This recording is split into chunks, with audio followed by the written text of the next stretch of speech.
They both suffered about 30, 40, 50 supply worth of losses. So it's about an even fight there, even though from the looks of it, it looked like Protoss got completely annihilated by Sjow. So he's bringing some reinforcements right now. Looks like he's bringing some Hellions, Vikings, and an SUV for good measure, I guess. And as you can see, he already salvaged his bunker right here. He's making good use of every mineral he has. Even though Terran does have some extra gas, which he isn't using, but at this point, he looks like he's making a lot of progress. Those lockdown siege tanks are no match for that simulator.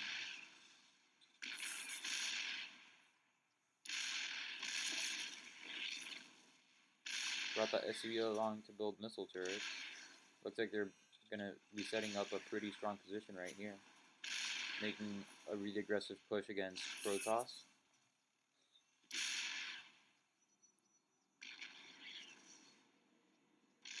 Yeah, until he's able to move these guys out of this area, Protoss isn't going to be able to harvest any minerals or anything from like most of this space, from most of this mineral line.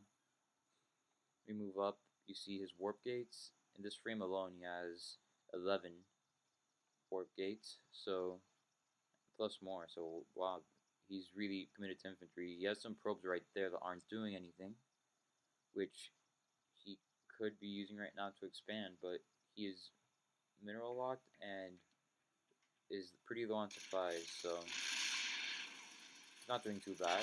Landed his Vikings to see if he can get some damage in, and he was able to kill that base, surprisingly enough.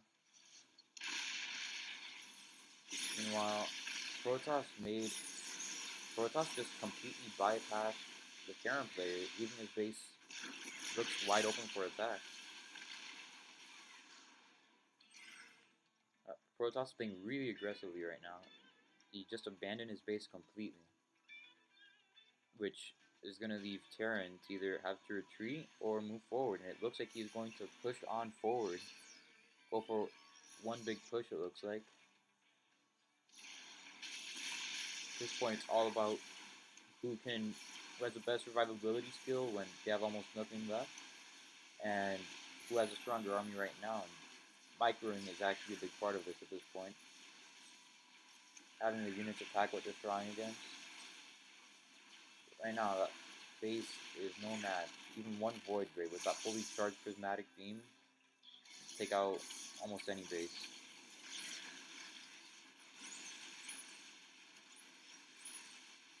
Over here we have those siege tanks. Doesn't have him locked down. Doesn't need to have him locked down. He is obliterating this base over here, which he already took half out of with the siege tanks locked from their defensive position. Now he's being more aggressive. He took out the whole base, moving forward.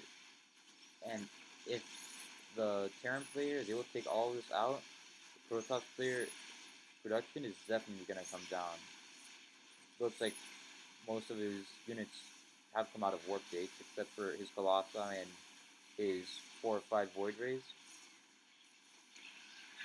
Just going through right now, killing everything. Already took out one of Terran's bases.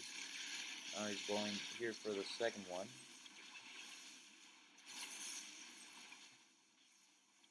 And he's sending his Void Rays to take out a few command centers and orbital commands that are just sitting out there. But what the Terran player is doing to Protoss' base right now looks way more drastic than what's going on right now on this side of the map. The Terran player is just completely taking out Protoss' production, his base, his income, his everything. Right here, this base looks way overstocked on probes, so if he's smart, he should expand pretty soon. But right now he has bigger things on his hands, like the fact that all of his bases are being slowly but surely taken out by the Terran player.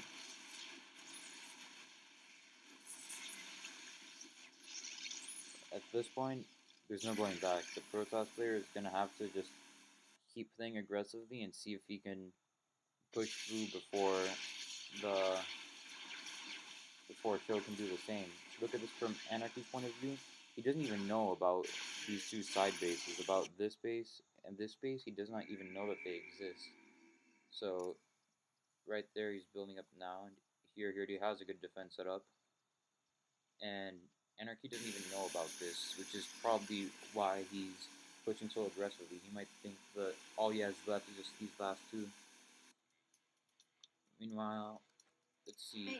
Sjow knows where these two bases are. He doesn't see how developed they are, but he does know that they're there, which makes me really suspicious of Protoss right now. It looks like I don't see him being able to come out with this win.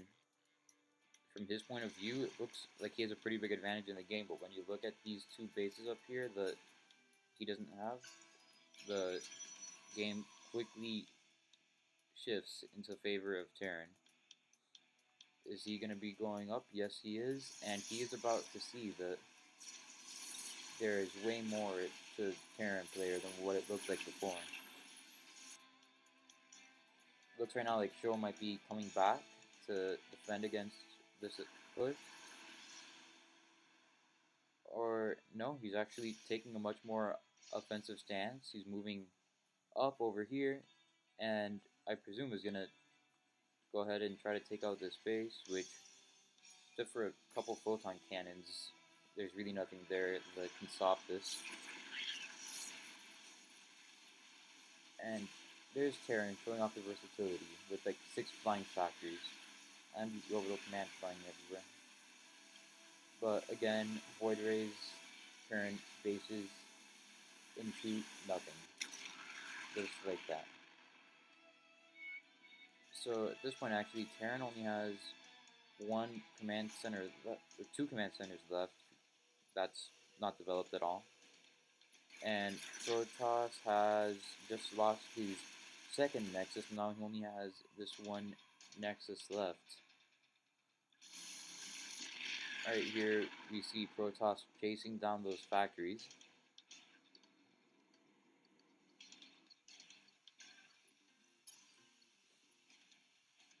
Looking back, Protoss actually does have a chance right now if he is able to take out both of these command centers, but unfortunately, he does not even know that they are there.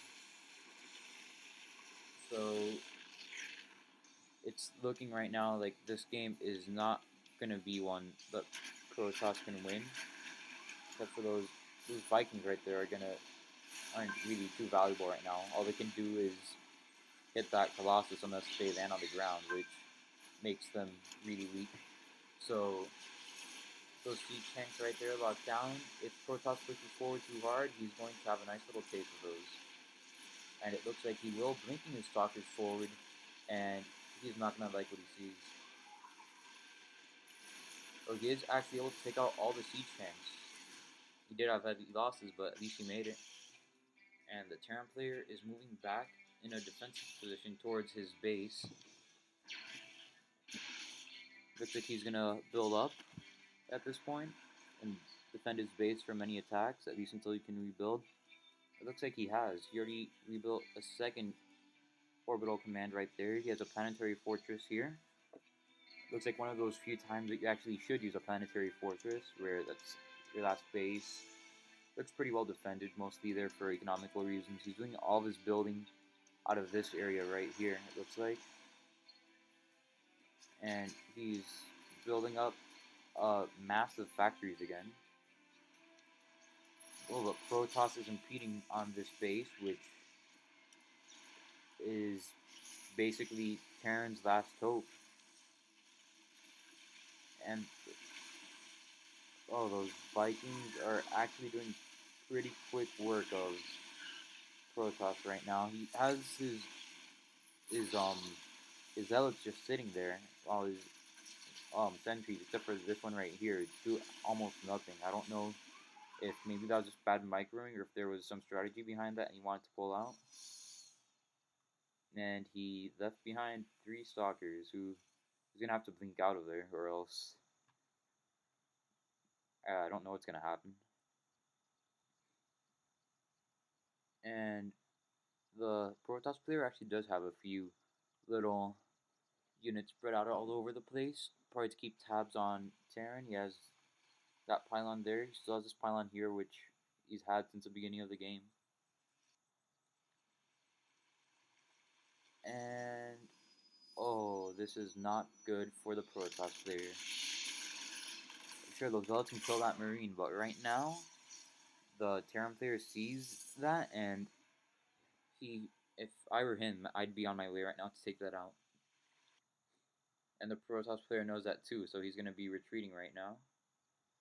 As Sjow, the Terran player, is moving forward with, looks like all he's doing right now is just building some Thors, which is really all it's going to take at this point. Got Thor stuck behind that factory, he has to lift it off. Just building a few more, and that should be all it's going to take, along with these Vikings, to take this base out. Unless Protoss gets really boosted production really fast, which he might be able to do. He's building up a good number of warp gates right now. I think he has about 6 here, 7 warp gates here. So I would not be surprised if Protoss can build up a nice little army again, but this is no match for the Thors that Terran is building right now, and just his overall defenses, including the Vikings. Let's look at this from Sir Louis' point of view.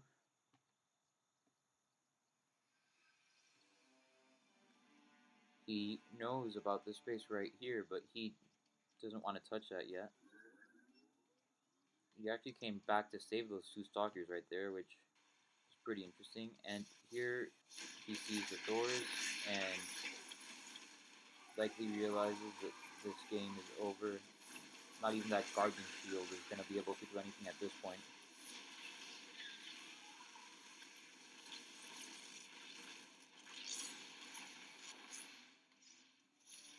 Those 3 Thors are going to chase back that Stalker and Sentry, even though at this point the game looks just about over.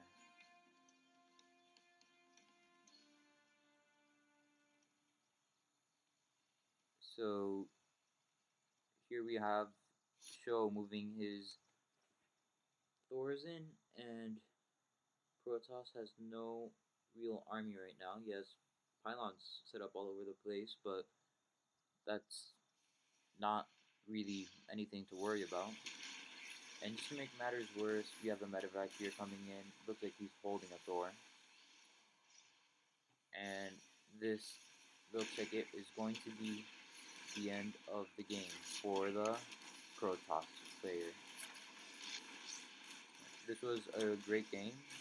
It looks just about over. Wouldn't be surprised if they GG right about now.